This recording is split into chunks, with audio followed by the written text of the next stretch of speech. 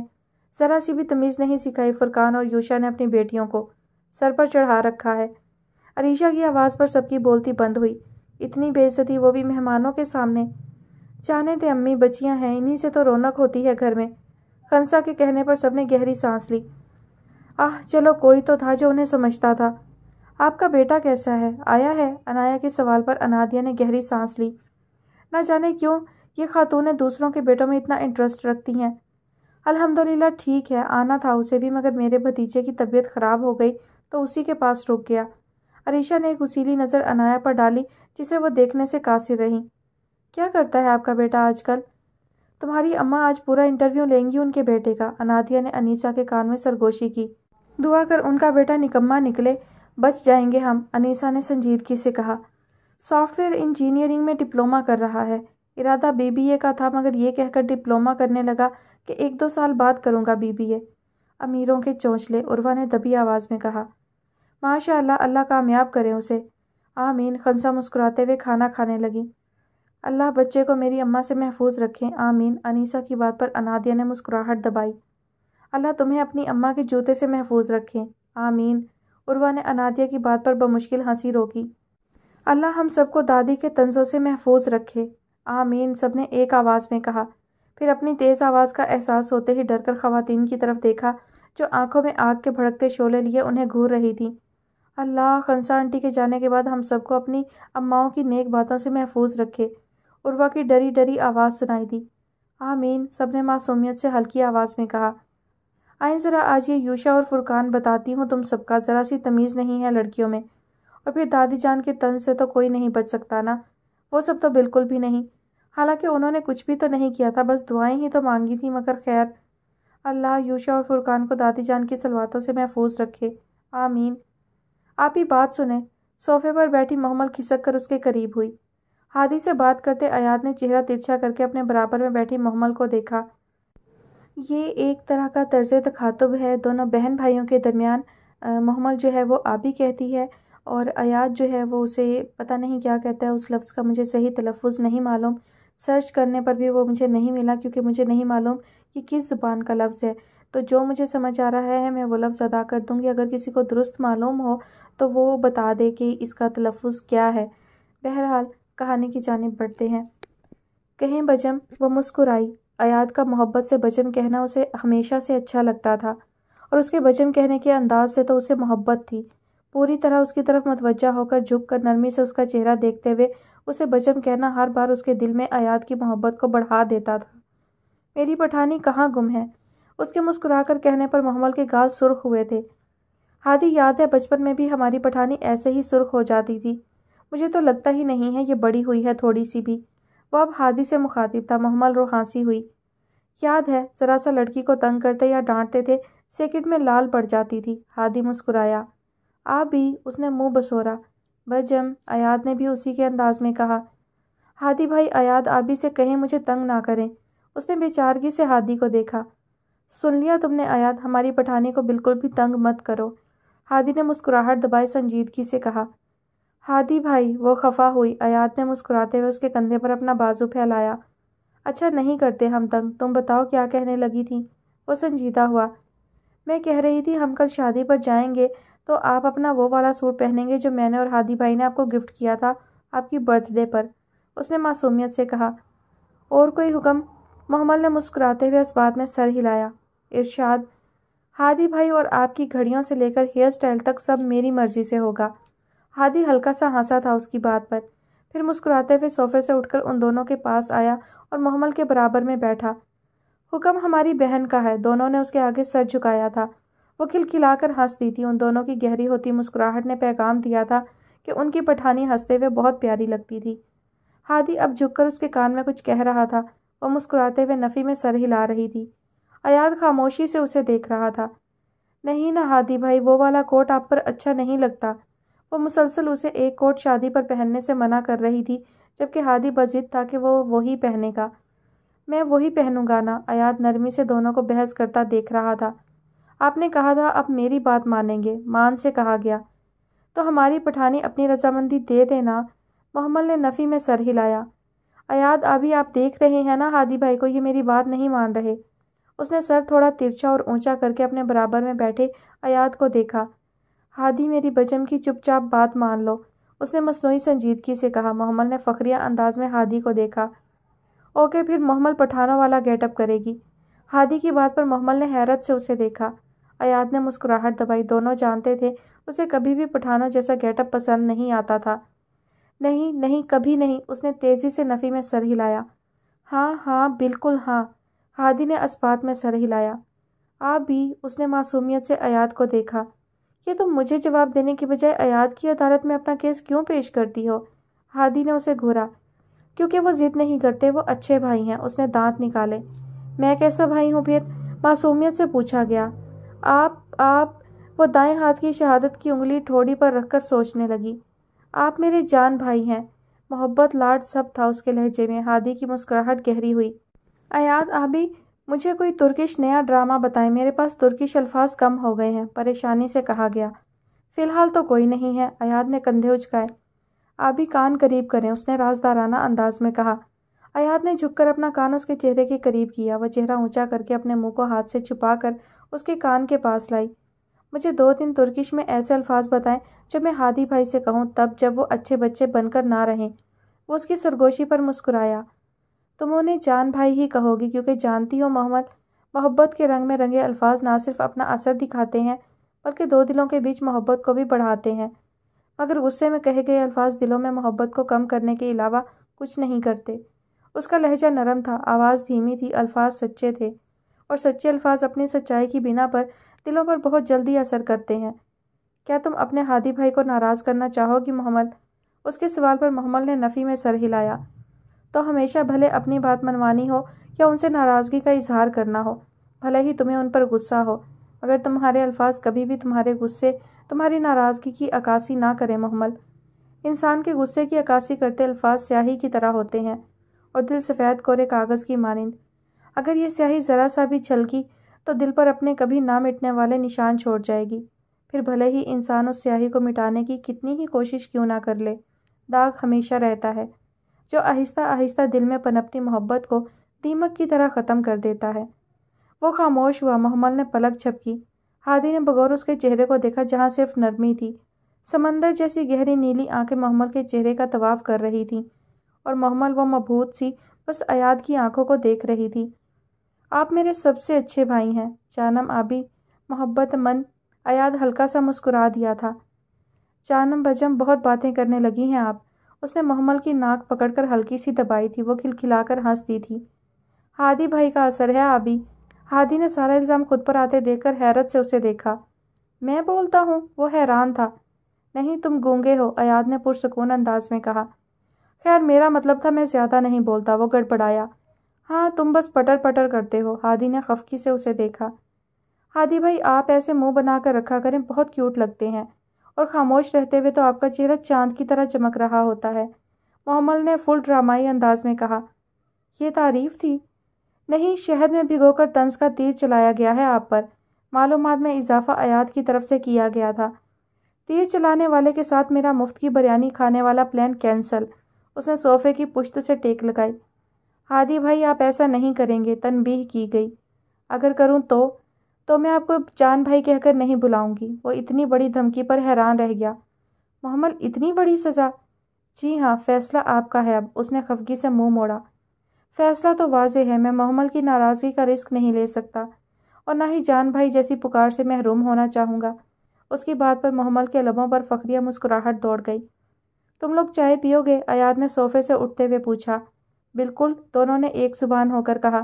Ayad سر اسبات میں ہلاتا kitchen کی طرف بڑھا۔ ایاد سنو، ہادی کی آواز پر وہ پلٹا۔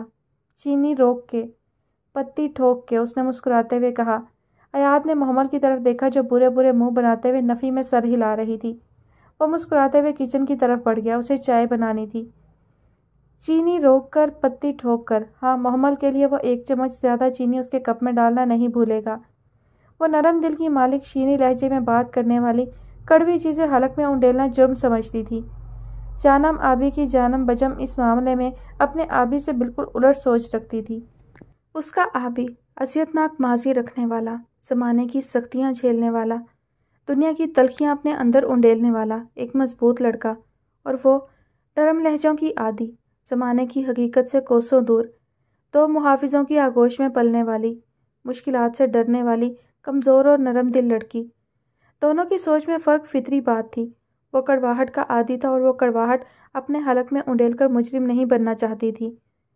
شام کے ہوتے ہی سورج روئی جیسے بادلوں کے پیچھے چھپ گیا تھا۔ تیز ٹھنڈی ہوا کے جھونکوں سے باغیچے کے سبز پتے لہرا رہے تھے۔ کچھ دیر پہلے ہی عروہ نے پودوں کو پانی دیا تھا، جس کی وجہ سے پانی کی ننھی ننھی بے رنگ بوندیں سبز پتوں پر موتی کی طرح چمک رہی تھیں۔ باغیچے کے درمیان میں ایک میز رکھی تھی جس کے ارد گرد سب کرسیاں رکھے بیٹھے تھے۔ میز پر رکھے چائے کی پیالیوں سے اڑتی بھاپ کے ساتھ الائچی کی مہک فضا میں مل رہی تھی۔ ساتھ ہی میز پر بہت سے لوازمات رکھے تھے جن سے وہ سب لطف اندوز ہوتے ہوئے باتوں میں مشغول تھے۔ ارمغان کے برابر میں بیٹھی عروہ نے چائے کا خالی کپ ٹیبل پر رکھا۔ آج آپ کی بیوی نے بھری محفل میں ہمیں ڈانٹا ہے، جس کی وجہ سے نہ صرف ہماری عزت پر حرف آیا ہے بلکہ ہمارے اماں ابا کا سر بھی جھکا ہے۔ کیا اداکاری تھی، کیا الفاظ تھے! اس کے برابر میں بیٹھی ساری لڑکیاں اش اش کر اٹھیں۔ معذرت بچے، مگر یہ کیس میں حل نہیں کر سکتا، جان کو خطرہ لاحق ہے، ارمغان صاحب نے مسکراہٹ دباتے ہوئے سنجیدگی سے کہا۔ دادا، آپ اپنی پیاری سی پوتیوں کے لیے اتنا سا بھی نہیں کر سکتے؟ مرحا نے زمانے بھر کی معصومیت کو چہرے پر لاتے ہوئے کہا۔ تم سب کیوں مجھے مروانے پر تلی ہوئی ہو؟ ارمان صاحب نے خود کو گھیرے میں دیکھتے ہوئے کہا۔ اچھا ٹھیک ہے، ہم آپ کی زوجہ کی اس خطا کو کمال ضعف کا مظاہرہ کرتے ہوئے معاف کرتے ہیں۔ انادیہ نے فخریہ کالر جھاڑے۔ آپ کا یہ احسان شاید میں پوری زندگی نہ چکا پاؤں ڈی ایس پی صاحب۔ انادیہ بچپن سے ارمغان کی ڈی ایس پی تھی، اب تو وہ اس کا نام لینا بھی بھول چکے تھے۔ یہی طرز تخاطب تھا، یہی اس کا نام تھا، اینڈ دیٹس اٹ۔ دادا، بڑے چاچو کب آ رہے ہیں؟ عروہ نے گود میں رکھی پلیٹ سے ایک بسکٹ اٹھا کر منہ میں رکھا۔ چاکلیٹ کا ذائقہ اس کے منہ میں پگھلتا گیا۔ کراچی سے نکل چکے ہیں وہ، بیچ میں رحیم یار خان رکیں گے تمہاری پھپھو کے پاس، پھر سیدھا بس شادی ہال آئیں گے، انہوں نے تفصیل بتائی۔ ہوا کے جھونکے سے عروہ کے بال ہلکا سا اڑ کر کمر پر گرے تھے، ناک ٹھنڈ کی وجہ سے برف جیسی یک ہو رہی تھی۔ انیسہ بچے، تم کیوں چپ بیٹھی ہو؟ وہ انیسہ کی طرف متوجہ ہوئے۔ سبز رنگ کا جوڑا پہنے، بالوں کو پونی میں باندھے، وہ دونوں ٹانگیں کرسی پر رکھ کر باہوں سے گھٹنوں کے گرد حصار قائم کیے اپنی ٹھوڑی گھٹنوں پر ٹکائے نم لہراتی گھاس کو گھور رہی تھی۔ دادا، نور چلی جائے گی، پھر گھر میں کیا یہی رونقیں باقی رہیں گی؟ اس کی شہد رنگ آنکھوں میں نمی پگھلنے لگی تھی۔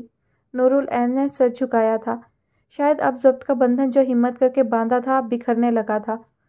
جانا تو سب نے ہے انیسہ، یہی دستور قدرت ہے۔ انہوں نے گہری سانس لی، دل پر ایک دم بوجھ سا آن گرا تھا۔ بیٹیوں کو رخصت کرنا آسان ہوتا ہے بھلا؟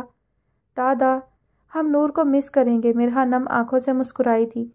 سب نے اپنی نظروں کا رخ اس کی طرف کیا، پتنوں پر لہراتی نمی اب ہوا میں گھلنے لگی۔ نور کے ساتھ ہوئی ہر لڑائی کو، الماس کی دھیمی آواز سنتے ہی ہوا جوش میں آئی۔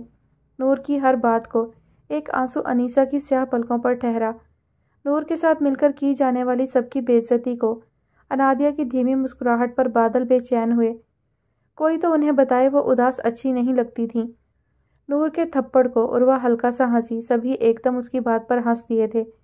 یہ تھپڑ عروہ کی بہترین یادوں میں شامل ہوگا، ارمغان نے مسکراتے ہوئے کہا۔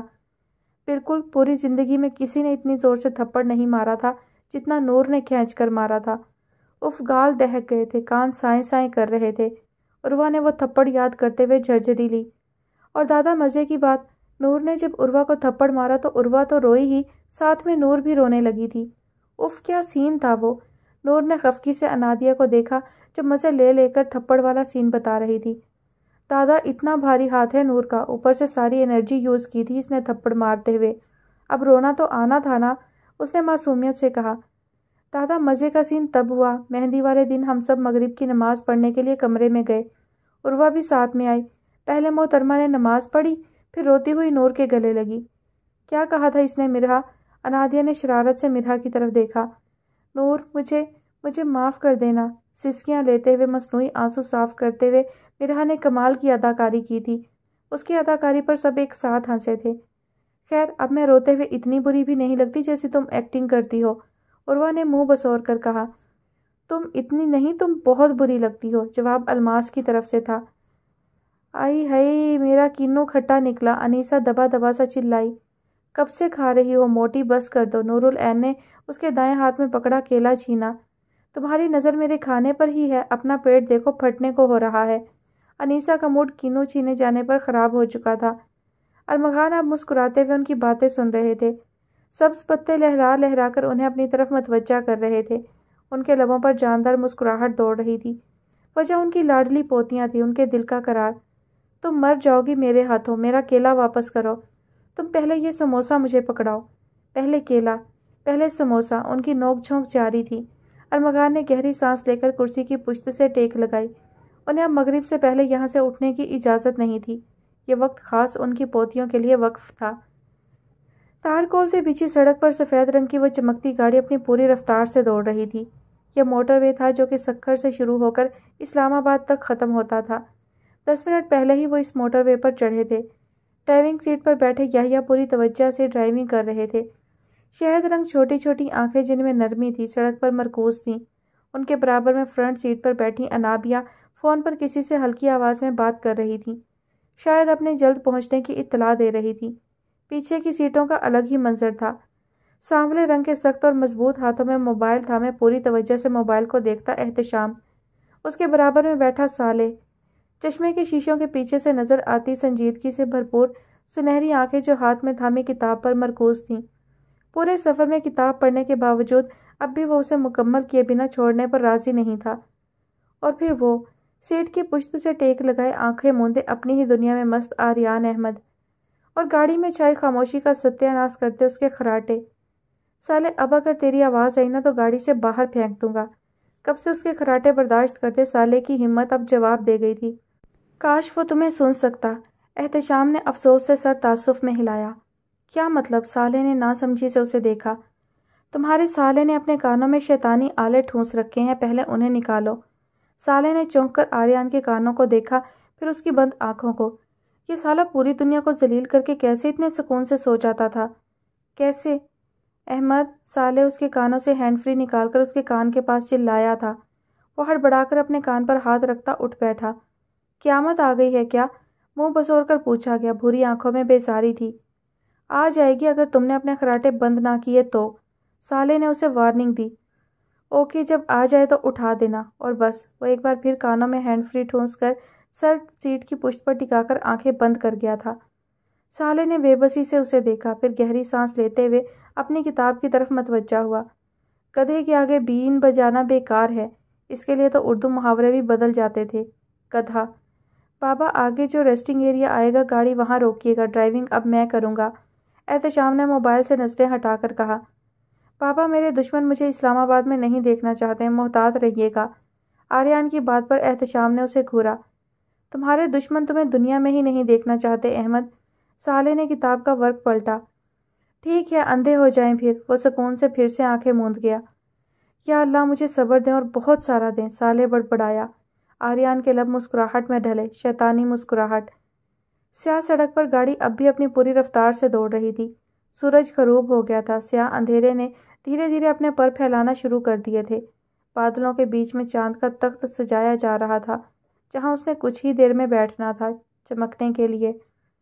برستی بارش سے بھیگتی سیاہ سڑک پر دور جاتی وہ گاڑی اور اس کے پیچھے بھاگتا وہ بچہ، تیزی سے کسی کو پکارتا ہوا وہ بس بھاگ رہا تھا۔ جو جا رہا تھا وہ اسے کھونا نہیں چاہتا تھا، مگر وہ کھو رہا تھا۔ بادلوں کی گرج اور چمکتی بجلی کے خوف سے آنکھیں بند کیے بارش میں بھیگتا کسی اپنے کا ماتم کرتا وہ وجود، نیلے آسمان پر اڑان بھرتا جہاز اور اسے تکتی نقاب سے جھانکتی نم ڈارک براؤن آنکھیں، ہسپتال کے ٹھنڈے یک فرش پر اسٹریچر کے چرچراتے پہیے اور سفید ٹائلز پر گرتا سرخ خون، کسی کے رونے کی اور اسے پکارنے کی آوازیں، کوئی اس کے کان کے قریب جھکا، تم اپنا سب کھو دو گے آدی۔ آواز نم تھی اور بہت دھیمی تھی، کہنے والا کوئی مرد تھا مگر کون وہ پہچان نہیں پایا۔ برستی بارش، بھیگتی سڑک، سیاہ گاڑی، بھاگتا بچہ، بادلوں کی گرج، چمکتی بجلی، کپ کپاتا وجود، پرواز کرتا جہاز، ڈارک براؤن نم آنکھیں، سفید یک ٹھنڈے ٹائلز، اسٹریچر، خون، کسی کی سسکیاں، کسی کی پکار اور وہ سرگوشی، تم سب اپنے کھو دو گے آدی۔ نم اور دھیمی آواز، پھر خاموشی اور اندھیرا۔ سنو تم سب سو گئے، بیڈ پر آڑی ترچھی لیٹی عروہ نے سرگوشی کی۔ کمرے میں گھپ اندھیرا تھا، خاموشی اتنی کہ سوئی گرنے کی آواز بھی سنائی دے۔ بیڈ کے سامنے دیوار پر لگے اے سی پر لکھے چمکتے حروف کی ہلکی سی روشنی میں کمرے کا منظر دیکھنے کی کوشش کی جائے تو بیڈ پر عروہ، انیسہ اور الماس آڑی ترچھی لیٹی تھی۔ بیڈ کے دائیں طرف فرش پر میٹرس بچھائے نور العین لیٹی ہوئی تھی، جبکہ بائیں طرف میٹرس پر انادیہ تھی اور بیڈ کے آگے پیچھے میٹرس پر مرہا۔ سب کے الگ الگ کمرے ہونے کے باوجود آج نور العین کے ساتھ اس کی شادی سے پہلے کی آخری رات کی خوشی میں سب ایک ہی کمرے میں سونے کے لیے راضی ہو گئی تھی۔ نہیں یار، نیند ہی نہیں آ رہی، انیسہ کی بیزار سی آواز کمرے میں گونجی۔ نور، تم بھی جاگ رہی ہو؟ عروہ نے بیڈ سے جھک کر نور العین کا چہرہ دیکھنے کی کوشش کی۔ سونے دو گی تم تو سوؤں گی نا، خاموش نہیں ہو سکتے تم لوگ؟ جھٹکے سے اٹھ کر اس نے عروہ کو گھورا، شہد رنگ بڑی بڑی آنکھیں گھورنے کی وجہ سے مزید بڑی ہو گئیں۔ صحیح ہے بھائی، آج کی رات بھی ڈانٹو تم مجھے، جب رحیم یار خان میں اکیلی ہوگی نا تب پوچھوں گی تم سے، عروہ نے تکیے پر سر رکھتے ہوئے منہ پھلا کر کہا۔ ویسے میں سوچ رہی تھی نور وہاں اکیلی بور نہیں ہو جائے گی، پھپھو ہیں، عباد بھائی اور پھپھا ہیں، بس نہ کوئی نند نہ دیور، مرہا نے چھت پر لٹکتے فانوس کو گھورتے ہوئے کہا۔ قسمت تو الماس کی پھوٹی ہے، دو چڑیلوں جیسی نندیں، انادیہ نے مسکراہٹ دباتے ہوئے کہا۔ بھوری چھوٹی سی آنکھیں مزید سکڑ گئیں۔ فٹے منہ تمہارا، اپنی بھابھی کو ہم دونوں سر پر بٹھا کر رکھیں گے، انیسہ نے اکڑ کر کہا۔ ہاں، مرہا کے بال ویسے بھی بھینس کے گھونسلے جیسے ہیں، الماس آرام سے بیٹھ جائے گی، عروہ نے مسکراتے ہوئے مرہا کے کرلی بالوں پر چوٹ کی۔ سب بے ساختہ بھینس کے گھونسلے پر ہنستی تھی۔ اپنے بال دیکھے ہیں عروہ کی بچی؟ مرہا نے منہ بسورا۔ ماشاء اللہ سے اتنے پیارے ہیں کہ اماں کسی کی شادی پر بھی نہیں کھولنے دیتی کہ نظر لگ جائے گی، عروہ نے کروٹ بدلتے ہوئے کہا۔ تم سب اپنی بکواس بند کرو گے؟ شادی ہے صبح، جمائیاں نہیں لینی مجھے حال میں، الماس نے ان کی مسلسل باتوں سے چڑ کر کہا۔ اچھا بس ایک منٹ یار، انادیہ خنسا آنٹی کتنی سویٹ سی ہے نا، انیسہ نے نیچے میٹرس پر لیٹی انادیہ سے تائید چاہی۔ ہاں، ہماری امائیں تو مرچیں چبا کر رکھتی ہیں، ویسے ان کے بیٹے کی حرکت عجیب نہیں ہے، بندے کو جب کرنا بی بی اے ہے تو پھر بیچ میں ڈپلومہ کیوں؟ انیسہ نے گہری سانس لی۔ ہوتا ہے سب کی اپنی اپنی پسند، ہو سکتا ہے ان کا بیٹا مختلف چیزوں کے بارے میں پڑھنا چاہتا ہو، مختلف شوق رکھتا ہو، وہ ایک ہی چیز کو اپنا ٹارگٹ بنا کر پوری زندگی اس میں صرف کرنا پسند نہ کرتا ہو۔ اچھی بات ہے یہ ویسے نا، انیسہ اس کے نقطہ نظر پر متاثر ہوئے بغیر نہ رہ سکی۔ یہ بھی ہے، ویسے دادے کی پوتیاں پہنچ گئی ہیں رحیم یار خان؟ عروہ کے اچانک سوال پر سب کا ایک ساتھ قہقہہ بلند ہوا تھا۔ دادے کی پوتیاں بیچ میں چوڑیاں لینے رک گئی تھیں تو لیٹ ہو گئیں، انادیہ کا شاندار پوائنٹ۔ اف، مزہ تب آیا تھا جب ہم سب بڑی چاچی کے گھر ان کے کمرے میں بیٹھے تھے، احتشام بھائی اور آریان جوس وغیرہ سرو کرنے کے لیے جیسے ہی کچن سے نکلے دادا نے فوراً آواز لگائی، میری پوتیاں آ رہی ہیں، راستہ دو انہیں۔ اللہ، چہرے دیکھنے تھے آریان اور احتشام بھائی کے۔ عروہ نے ہنستے ہوئے ایک یادگار واقعہ سب کے گوش گزار کیا۔ شرم تو نہیں آئی تھی کہ تمہارے ہوتے ہوئے بھی دادے کی پوتیاں کام کر رہی تھیں؟ نور العین نے اسے لتاڑا۔ بالکل بھی نہیں، مجھے ڈر تھا کہ اگر میں کام کرنے کھڑی ہوئی تو دادے کی پوتیوں سے ان کے عہدے چھین لیے جائیں گے۔ انیسہ نے دائیں ہاتھ کا مکہ بنا کر اس کے پیٹ پر مارا تھا، وہ بلبلا اٹھی تھی۔ ویسے اس بار آریان کو کس لقب سے نوازنا ہے؟ مرہا چہکی۔ کھوتا، عروہ نے بلند آواز میں کہا۔ گدھا، انادیہ نے اپنا حصہ ڈالا۔ خرگور، انیسہ مسکرائی۔ چندڑا، نور العین ہنستی تھی۔ الکابات کی بارش ہوگی آریان پر، بس ہاتھ لگے دادا کی یہ پوتی۔ عروہ واپس اپنی لائن پر آئی۔ استغفر اللہ، سدھر جاؤ عروہ، الماس نے جھرجھری لی۔ جو سدھر جائے وہ، انیسہ کی جملہ پورا کرنے سے پہلے ہی عروہ نے اس کے منہ پر ہاتھ رکھا۔ ابو آ رہے ہیں شاید،